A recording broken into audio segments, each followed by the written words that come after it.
बिस्मिल्लाहिर्रहमानिर्रहीम।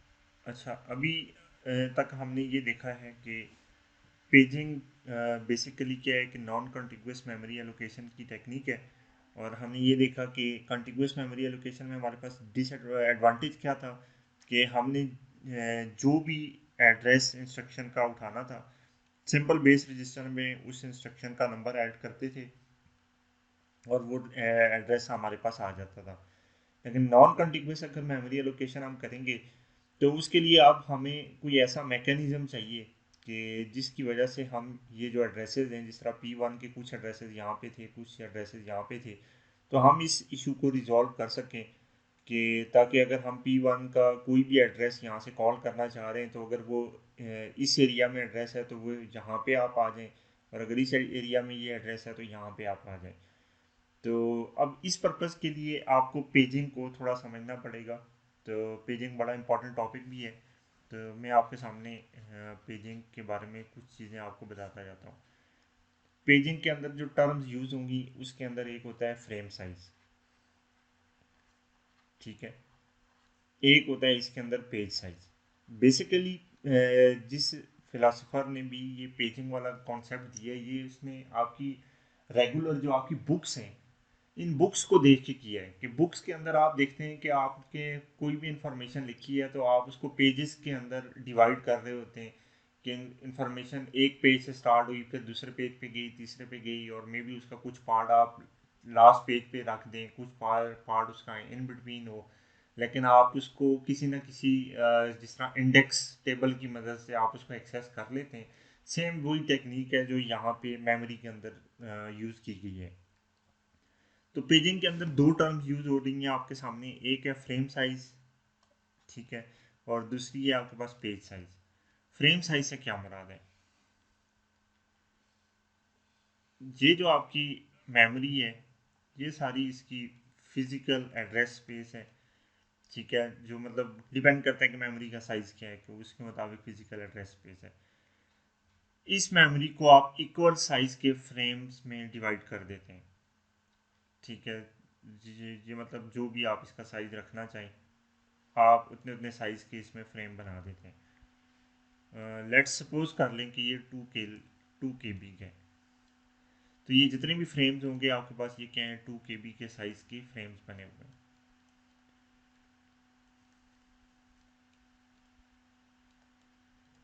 ठीक है। आप इन फ्रेम्स को कोई नाम दे दें, जैसे F0, F1, F2, F3, F4, F5, F6, मतलब जितने भी नंबर ऑफ फ्रेम्स होंगे। ये तो मैंने 2 2 KB के ऑलमोस्ट 14 KB की मेमोरी का आपके सामने दिखा दी है। आपको तो पता है कि आपकी मेमोरी अच्छी खासी बड़ी होती है, और ये 2 KB की जगह कुछ MBs में होते हैं, 4 MB या 8 MB का एक एक पेज होता है आपके पास। तो बहरहाल ये कहने का मतलब ये है कि फ्रेम साइज आपका क्या है कि जो फिजिकल एड्रेस स्पेस है या रैम की जो फिजिकल लोकेशन है, आप उनको नंबर ऑफ इक्वल पार्टीशंस में डिवाइड कर देते हैं, और आप उसमें हर पार्टीशन को क्या कहते हैं कि ये एक आपका फ्रेम है। और ये जो पार्टीशन का साइज आपने डिसाइड किया है, ये डिसाइड आप करते हैं पेज साइज की बेस पे। और जितना भी आपके पास प्रोसेस है, फर्ज किया एक प्रोसेस है P1 आपके पास 8 KB का, तो आप P1 को 8 KB में क्या करेंगे, इसके 4 पेजेस बना देंगे, ठीक है। ये 2 KB,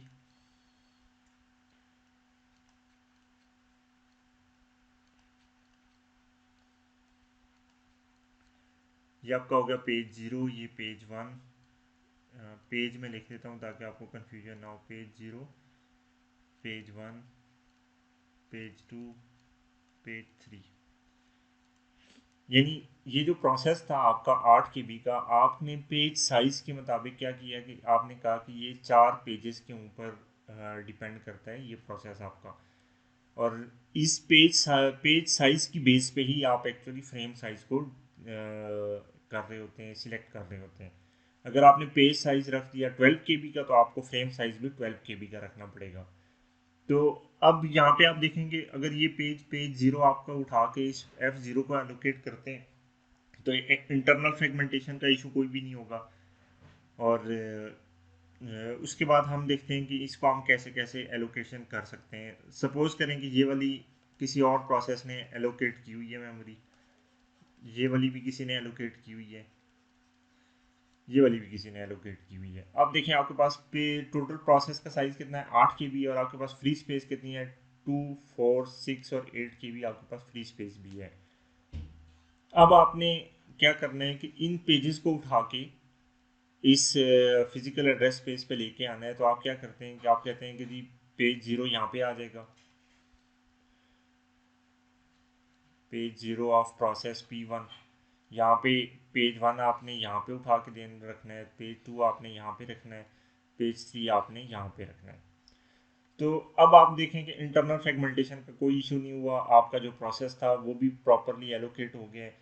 लेकिन अभी आपके पास स्टिल एक चीज़ जो है ना वो डिसएडवांटेज है कि अब आपने देखें ये बुक के वही वाले चैप्टर्स हो गए कि कुछ इन्फॉर्मेशन आपकी पहले चैप्टर में है, कुछ दूसरे चैप्टर में है, कुछ तीसरे में है, कुछ चौथे में है। तो आप कैसे उस इंफॉर्मेशन को एक्सेस करते हैं, तो आप क्या करते हैं, आपके पास एक टेबल होता है जिसको आप इंडेक्स टेबल या कंटेंट टेबल या जो भी आप कह लें। सेम इसी तरह आपके पास अब आपको क्या करना पड़ेगा, एक और एक्स्ट्रा टेबल मेंटेन करना पड़ेगा जिसे आप कहते हैं पेज टेबल। ठीक है, यानी हर एक प्रोसेस का अपना अपना एक पेज टेबल होगा। तो ये पेज टेबल ऑफ P1 आपको एक मेंटेन करना पड़ेगा, और इसके अंदर एंट्रीज कितनी होंगी, जितने नंबर ऑफ पेजेस हैं उतनी नंबर ऑफ एंट्रीज होंगी। यानी कि आपकी हर पेज के बारे में इंफॉर्मेशन आप एक एंट्री के तौर पे लिखते हैं। तो ये 4 पेजेस हैं, तो इसके अंदर आपकी कितनी 4 एंट्रीज होंगी, 1, 2, 3 और 4। और इन एंट्रीज के अंदर लिखा हुआ क्या होगा, इन एंट्रीज के अंदर कोरस्पॉन्डिंग फ्रेम का एड्रेस लिखा हुआ होगा। फर्ज किया कि पेज 0 है तो इसमें फ्रेम 0 का एड्रेस जो स्टार्टिंग एड्रेस था वो लिखा हुआ होगा 0, 0, 0 लेट से। पेज 1 का जो स्टार्टिंग एड्रेस था 0, A, 0, 0 कह दें। पेज 2 का जो स्टार्टिंग एड्रेस था 0, B, 0, 0 कह दें। पेज 3 का जो स्टार्टिंग एड्रेस था 0, C, 0, 0 कह दें। तो जितने नंबर ऑफ पेजेस होंगे उतनी नंबर ऑफ एंट्रीज होंगी, और हर एंट्री बेसिकली क्या है, जो बेस या मतलब बेस एड्रेस है, या आप उसको कह लें कि किसी फ्रेम का स्टार्टिंग एड्रेस है, उसके बारे में इंफॉर्मेशन स्टोर करेगी। तो अब आपका प्रोसेस एग्जीक्यूट कैसे होगा, सबसे पहले जो आपके पास प्रोसेस टेबल था वहाँ से आप पहले पेज का नहीं बल्कि इंडेक्स जो है ना आपका, ये जो पेज टेबल है इसका जो स्टार्टिंग है, सपोज कर लें कि ये भी आपका मैक्सिमम 2 KB का ही है, मतलब ये किसी ऐसी लोकेशन पे यहाँ पे पड़ा हुआ है, पेज टेबल ऑफ P1। और ये इसका जो स्टार्टिंग एड्रेस था, सबसे पहले जब आप प्रोग्राम को स्टार्ट करेंगे तो ये वाला एड्रेस आपने कहाँ पे स्टोर किया हुआ था, वो जो आपको मैं पहले बता चुका हूँ, प्रोसेस टेबल आपके पास पड़ा हुआ था, प्रोसेस टेबल, कि जहाँ पे जैसे ही प्रोसेस आपका क्रिएट हुआ तो उस प्रोसेस के कोरस्पॉन्डिंग आपका एक पेज टेबल क्रिएट होगा, और उस पेज टेबल का जो एड्रेस होगा P1, उसका बेस एड्रेस जो भी था यहाँ पे 0, F, A, B, 0 जो भी इसका बेस एड्रेस था, वो एड्रेस आपने क्या किया, स्टोर कर लिया। अब एग्जीक्यूशन के दौरान क्या होगा कि ये P1 का ये जो बेस एड्रेस है ये बेस रजिस्टर में जाएगा। ठीक है, ये यहाँ पे, तो अब इस एड्रेस के ऊपर आपके पास क्या पड़ा हुआ है जी, प्रोसेस टेबल है P1 का। तो सबसे पहले आपके पास क्या होगा कि ये वाला एड्रेस लोड हो जाएगा बेस रजिस्टर में 0, 0, 0, 0। अब इसके बाद वो प्लस करेगा इसके अंदर जो भी पहली इंस्ट्रक्शन है, दूसरी इंस्ट्रक्शन है, तीसरी इंस्ट्रक्शन है। जिस टाइम पे वो देखेगा कि ऐसा आप नेक्स्ट इंस्ट्रक्शन का एड्रेस आ गया आपके पास, फर्ज किया कि इसके अंदर आपके पास 10 एड्रेसेस थे, 11 नंबर एड्रेस आपका यहाँ से स्टार्ट हो रहा था। आपका जैसे ही 11 आएगा तो वो देखेगा अच्छा 11 तो इसकी रेंज में ही नहीं है, तो वो क्या करेगा कि अब नया जो एड्रेस होगा बेस रजिस्टर में उसको लोड करेगा, और उसमें फिर 0, 1, 2, 3 इस तरीके से करना शुरू कर देगा। और आपके पास ये जितनी भी इंस्ट्रक्शंस के रजिस्टर्स थे ये सारी इंस्ट्रक्शंस लोड हो जाएंगी। फिर उसके बाद आपके पास ये वाला बेस एड्रेस में आ जाएगा और उसके मुताबिक सारी इंस्ट्रक्शन स्टार्ट हो जाएंगी। फिर फाइनली ये वाली एंट्री आपके पास बेस रजिस्टर में आ जाएगी, और फिर इसके मुताबिक जितने भी आपके पास मतलब आपने इंस्ट्रक्शन जहाँ पे लिखी हुई थी वो आपके पास आ जाएंगे। और ये इस तरीके से आप क्या कर रहे होते हैं, पूरी की पूरी पूरे प्रोसेस की जितनी भी एड्रेस स्पेस है फिजिकल और लॉजिकल उसको एक्सेस भी कर लेते हैं। आपको एक्स्ट्रा काम क्या करना पड़ता है कि आपको एक पेज टेबल मेंटेन करना पड़ता है। और आपके पास जो एडवांटेज है उसका वो क्या है कि आपकी इंटरनल और एक्सटर्नल फ्रेगमेंटेशन जो है ना वो इशू ख़त्म हो जाता है।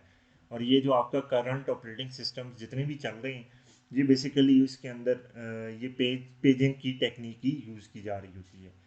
तो आई होप कि आपको ये पेजिंग के बारे में समझ आ गया होगा कि ये क्या होती है। और ये जो फ्रेम साइज़ और पेज साइज़ है ये हमेशा इक्वल होते हैं। ये अक्सर पूछा जाने वाला क्वेश्चन होता है कि भाई अगर एक रैम है और उसके अंदर हमने इतने साइज़ का प्रोसेस लेके आने हैं और उसका अगर पेज साइज़ इतना है तो बताएं फ्रेम साइज़ कितना होगा। तो जितना पेज साइज़ है उतना ही फ्रेम साइज़ होगा उसका, ये आपको पता होना चाहिए। और प्रोसेस पेज टेबल आपके पास बेसिकली क्या होता है, पेज टेबल के अंदर आप जितने भी नंबर ऑफ़ पेजेस होंगे किसी भी प्रोसेस के उनकी एंट्रीज आप स्टोर कर रहे होते हैं। ये नहीं हो सकता कि आपका पेज टेबल के अंदर 10 एंट्रीज हैं जबकि आपके टोटल नंबर ऑफ़ पेजेस 4 हों। जितने नंबर ऑफ़ पेजेस होंगे उतनी नंबर ऑफ़ एंट्रीज होंगी और हर एक प्रोसेस का अपना सेपरेट पेज टेबल मेंटेन हो रहा होगा। और प्रोसेस टेबल के अंदर आपके पास क्या होता है कि ये जो पेज टेबल है आपका इसका एड्रेस आपका, इसमें आपका जो पहला एड्रेस है वो आपके पास प्रोसेस टेबल में स्टोर हुआ हुआ होता है। Thank you ji.